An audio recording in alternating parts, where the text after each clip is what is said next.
Hello साथियों, A to Z classes में आपका स्वागत है।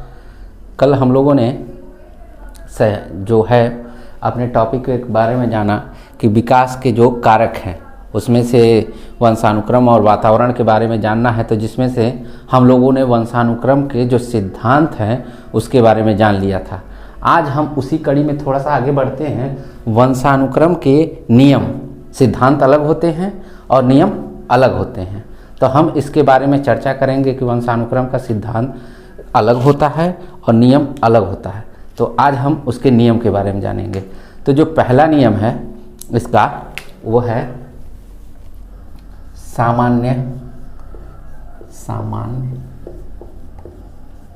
सामान्यता या समानता का नियम। ठीक, ये पहला नियम है। इसमें ये वंशानुक्रम में ये नियम ये बताता है, सामान्यता या समानता का नियम ये बताता है कि जैसे माता पिता होते हैं उसी तरह उसके पुत्र या पुत्री होते हैं। जिस रूप में वो रहते हैं उसी रूप में वो भी रहता है। ठीक, जैसी उसकी कदकाठी रहती है वैसे उसकी कदकाठी रहती है पुत्र या पुत्री की। अगर वो सांवला होता है पिता तो पुत्र या पुत्री भी सांवली होगी, माता सांवली होगी तो पुत्र या पुत्री सांवली होगी।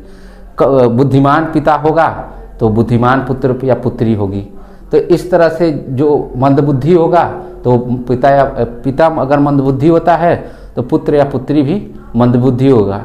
जैसे मतलब कहा जाता है इस नियम के अंतर्गत कि जैसी आपके माता पिता होंगे उसी तरह के गुण विशेषताएं आपके अंदर होंगी। आपको पता चलेगा कि जैसी संतानें होंगी उसी तरह से आपकी भी संतानें होंगी। आप अगर पिता हैं तो वो जो आप, क्योंकि इसमें कहा जाता है कि पितरकों के माध्यम से ही एक गुण दूसरों में ट्रांसफ़र होते हैं। हम हैं, हमारे पुत्र में अगर वो ट्रांसफ़र हो गुण तो हमारे जैसा ही ट्रांसफ़र हो। तो ये सामान्यता का नियम के अंतर्गत आता है। इसमें कहते हैं कि जो जैसा माता पिता होते हैं उसी तरह उसकी संतान होती है। तो इसमें कह सकते हैं कि बुद्धिमान माता पिता के बुद्धिमान बालक संतान, बुद्धिहीन के बुद्धिहीन संतान।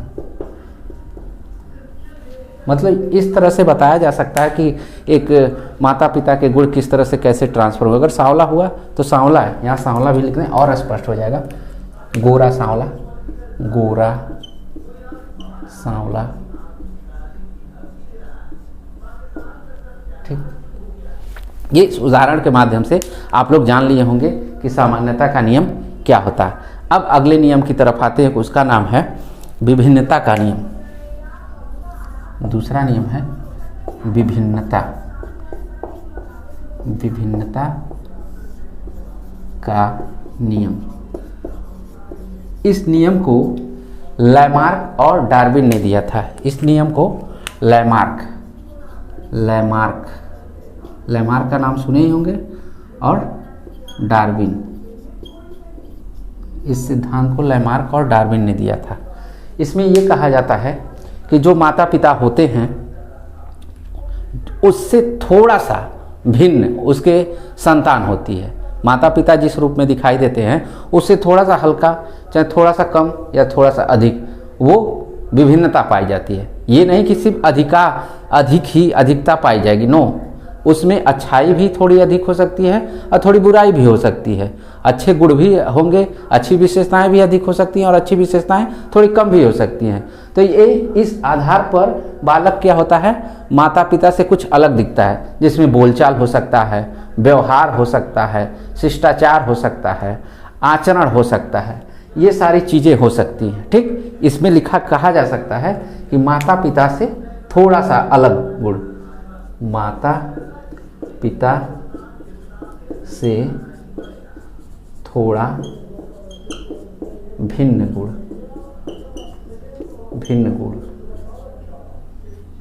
वो गुण किस रूप में होगा, हम कह सकते हैं कि जैसे बोलचाल, ठीक, इसको कह सकते हैं व्यवहार, नैतिकता, इन आधार पर वो और भी चीज़ें हैं, इस आधार पर भी वो अलग होता है। ठीक, और जो सबसे इम्पॉर्टेंट इसका जो नियम है वो अक्सर एग्जाम में पूछा जाता है कि प्रत्यागमन का नियम किसने दिया। प्रत्यागमन, तीसरा है प्रत्यागमन, प्रत्यागमन का नियम। इस नियम को सोरेनसन ने दिया। सोरेनसन, ये एक ऐसे मनोवैज्ञानिक हैं जो बहुत सारी बातें कहते हैं कि व्यक्ति का जो विभिन्नता पाई जाती हैं अलग अलग तरीक़ों से पाई जाती है। बुद्धिमान व्यक्ति एक अलग तरीके के जोन में जाता है तो वहाँ भी बुद्धिमत्ता का प्रकाश डाल लेता है, वो अपनी तरह लोगों को बना लेता है। अनेक प्रकार के सोरेनसन ने अपनी बात प्रत्यागमन के नियम में कही है। तो ये नियम याद रखिएगा कि प्रत्यागमन का नियम किससे रिलेटेड है। सबसे पहला प्रश्न बनेगा तो आप कह सकते हैं वंशानुक्रम से।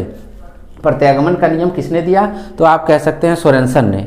अब ये कहता है कि इस नियम के अंतर्गत ये चीज़ें थोड़ी सी दिमाग में बैठाए रखिएगा कि ये सबसे इम्पॉर्टेंट इसका है फैक्ट, कि ये कहता है कि ये ठीक माता पिता से ठीक विपरीत उनकी संतानों में गुण होता है। ये ठीक माता पिता जैसा व्यवहार करते हैं वैसा नहीं करते हैं, उनसे एकदम विपरीत व्यवहार करते हैं। ठीक, इसको कह सकते हैं जैसे बुद्धिमान माता पिता के जो पुत्र पुत्री होंगे वो बुद्धिहीन होंगे, जो सामाजिक माता पिता होंगे बहुत व्यवहारिक होंगे, उनके असामाजिक होंगे पुत्र पुत्री। इसमें ठीक जो व्यवहारिक होंगे वो व्यवहारिक नहीं हो सकते उनके पुत्र, जो नैतिक आचरण वाले होंगे माता पिता उसके पुत्र अनैतिक आचरण वाले होंगे। पहलवान का बेटा इसमें पहलवान नहीं हो सकता है। ये प्रत्यागमन का नियम कहलाता है। इसमें कहते हैं कि माता पिता से ठीक विपरीत गुण पाए जाते हैं। माता पिता से विपरीत गुण पाए जाते हैं। जैसे बुद्धिमान माता पिता के जो पुत्र और पुत्री संतान होगी वो बुद्धिहीन होती है। जैसे बुद्धिमान माता पिता बुद्धिहीन पुत्र पुत्री, बुद्धिहीन पुत्र पुत्री। ठीक, व्यवहारिक अव्यवहारिक, सामाजिक असामाजिक, इस तरह का नियम इसमें आता है। सोरेनसन ने बताया कि जो भी गुण होते हैं वो ठीक अपने माता पिता से विपरीत होते हैं, जो संतान होती है ठीक विपरीत होते हैं। जैसे इसमें समानता पाई जा रही थी, इसमें क्या हो रहा है, अलगाव पाया जा रहा है। मतलब ठीक इसके विपरीत ये नियम है, इसमें माता पिता के एकदम समान गुण पाए जा रहे थे जैसे। ठीक, अब ये थे मुख्य नियम वंशानुक्रम के। अब बात करते हैं हम वातावरण की। ठीक, वातावरण,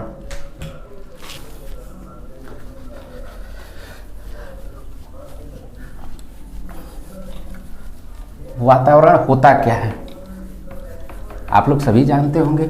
वातावरण होता क्या है?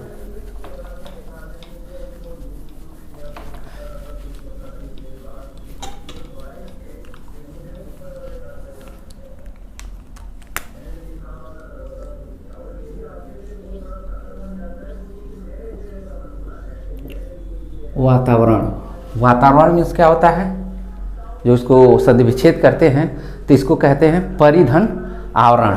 इसको क्या कह सकते हैं, परिधन आवरण। इसका शाब्दिक अर्थ आप लोगों को पता होगा, कक्षा 8 की क्लास से ही पढ़ रहे होंगे, कक्षा 9 में ये सारी चीज़ें बताई होंगी। परि मतलब चारों ओर,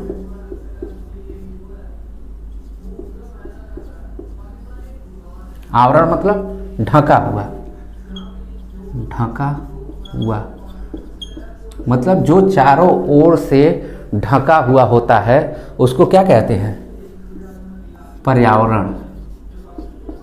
अब पर्यावरण को भी और पर्यायवाची के रूप में क्या कह सकते हैं, वातावरण। ठीक, अभी तक आप लोगों को समझ में आ गया होगा। अब वातावरण में कहते हैं कि जो पुत्र और पुत्री होता है, जो भी जिस रूप में उसका वातावरण होता है वो वातावरण से ज़्यादा प्रभावित होता है, न कि वंशानुक्रम से। सबसे ज़्यादा अगर प्रश्न आपसे पूछे कि सबसे ज़्यादा कोई पुत्र पुत्री में वंशानुक्रम से प्रभावित होता है या वातावरण से, तो आपका उत्तर होना चाहिए वातावरण से। इसलिए वातावरण को प्रधान कारक माना जाता है। ठीक, वातावरण को प्रधान कारक, इसको इस रूप में व्यक्त करते हैं कि वातावरण से आदमी वंशानुक्रम से 20%, वंशानुक्रम से 20% और वातावरण से 80%, वातावरण से 80% प्रभावित है। यानी जिस रूप में ये रहता है उसी रूप में ये सारी चीज़ें क्रियाकलाप करता है। ठीक, अब बात करते हैं इसके कुछ प्रमुख तत्व हैं कि वातावरण को किस रूप में क्या प्रभावित करता है। तो इसको सबसे पहले हम बात करते हैं पारिवारिक वातावरण। पहला रखते हैं हम पारिवारिक वातावरण। पारिवारिक वातावरण क्या होता है भाई? जिस परिवार में हम रहते हैं वहाँ के संस्कार सीख लेते हैं, वहाँ के व्यवहार सीख लेते हैं, वहाँ के अच्छाई बुराई सीख लेते हैं, वहाँ के आचरण सीख लेते हैं, वहाँ की नैतिकता सीख लेते हैं। ये सारी चीज़ें हम अपने परिवार से सीख लेते हैं कि परिवार में हमारे क्या क्या हो रहा है, किस किस तरह से चीज़ें हो रही हैं, तो उस चीज़ को हम अपने परिवार में रह के सीख लेते हैं। तो इसको क्या कहा जा सकता है कि मैं एक कहानी के माध्यम से थोड़े से कम समय में बता देना चाहता हूँ, तो आपको अच्छे से समझ में आ जाएगा कि एक बूढ़ा अपने घर में रहता था, उसकी बहू थी। ठीक, अब बहू का एक लड़का था, वो जो बहू थी उस बूढ़े को रोज़ भोजन ले जाके देती थी, तो उसको कुछ ना कुछ कहती थी, कभी उसको डांट देती थी, कभी कुछ अनायास ही बिना किसी कारण के उस बूढ़े आदमी को ही डांट देती थी। अब उसका जो उस बूढ़े का जो नाती था उस चीज़ को, घटनाक्रम को रोज़ देखता था। तो एक दिन ऐसी घटना घटती है तो वो कहता है कि माता जी से अपने कि मम्मी जब तुम भी बूढ़ी हो जाओगी तो मैं भी तुमको खाना खिलाते वक्त बहुत डांटूंगा। मतलब कहने का मतलब ये है कि उसका पारिवारिक वातावरण में बालक रहते रहते ये देख लेता है कि किस तरह से बिहेव हमारे पूर्वजों के साथ किया जा रहा था, वैसा बिहेव हमको करना है। तो वो कहाँ सीखता है? अपने परिवार में। ठीक, तो इसको कह सकते हैं एक लाइन में सामाजिक आचरण जैसा होगा परिवार का, नैतिक जैसा आचरण होगा, व्यवहारिक जैसा आचरण होगा आदि। मतलब जिस तरह का परिवार का वातावरण होगा उस तरह से बालक सीख लेता है। अगली हेडिंग आती है सबसे इम्पोर्टेंट, विद्यालय। विद्यालय आप लोग भी गए होंगे, कई बार गए होंगे कि एक ही बार में पढ़ लिए होंगे भाई, एक ही बार। विद्यालयी वातावरण, अब इसको जॉन डीवी ने विद्यालयी वातावरण को किस रूप में कहा है कि विद्यालय जो है समाज का एक लघु रूप है। जॉन डीवी ने विद्यालय को क्या कहा है? विद्यालय को समाज का लघु रूप कहा है। किसने कहा है? डीवी महोदय ने, जॉन डीवी महोदय ने ये कहा है। विद्यालय को क्यों? क्योंकि कहते हैं कि विद्यालय में हम जब जाते हैं तो बहुत समाज के बच्चे वहाँ पढ़ने आते हैं, अपने अपने व्यवहार को एक दूसरे से ट्रांसफ़र करते हैं, अपनी बातचीत के माध्यम से लोगों से मिलते हैं जुलते हैं। तो ये क्या होता है, विद्यालय में हम बहुत सारी चीज़ों को अनायास ही जानते हुए व न जानते हुए भी ग्रहण कर लेते हैं। ये क्या है? विद्यालय का वातावरण है, और जैसा विद्यालय का वातावरण रहता है उसके अनुसार हम उस परिवेश को एडाप्ट कर लेते हैं। विद्यालय में अच्छी पढ़ाई होती होगी हम अच्छा पढ़ेंगे, विद्यालय की खराब पढ़ाई होती होगी तो जाहिर सी बात है हमारे मार्क अच्छे नहीं आएंगे। मतलब विद्यालय जिस अनुशासन अच्छा होगा तो हम अनुशासन करना सीख जाएंगे, अगर अनुशासन अच्छा नहीं रहेगा तो हम अनुशासन नहीं सीख पाएंगे। तो ये विद्यालय को वातावरण के ऊपर निर्भर करता है कि आप किस तरह के विद्यालय को चुनते हैं, और उस तरह का जैसा परिवेश होगा विद्यालय का आप उस तरह से ढल जाएंगे।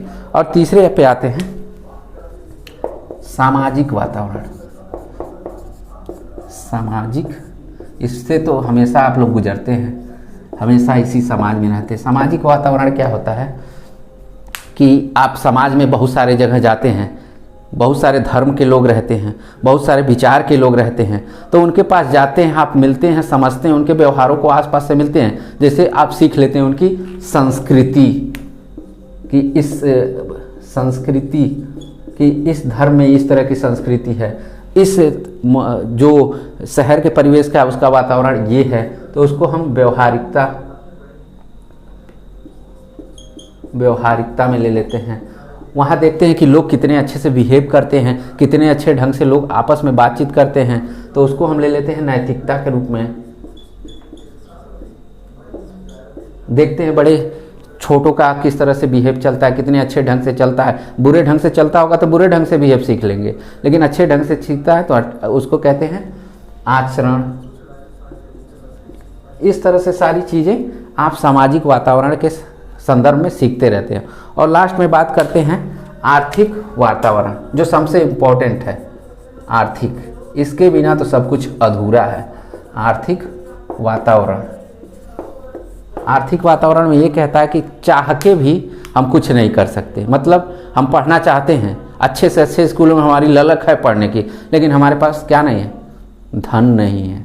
अगर धन नहीं है तो हम पढ़ाई नहीं कर सकते। हमारे टैलेंट बहुत अच्छे हैं, व्यवहार बड़े अच्छे हैं, उससे काम नहीं चलने वाला।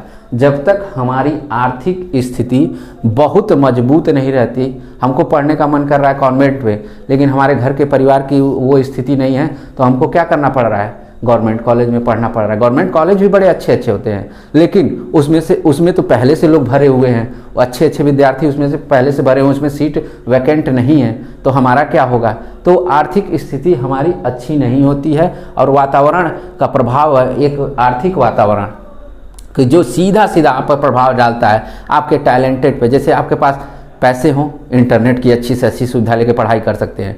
आपके पास पैसे, रुपए, बिजली, सब संसाधन हो तो टीवी के माध्यम से सब कुछ देख सकते हैं कि क्या दुनिया में हो रहा है, क्या नहीं हो रहा है।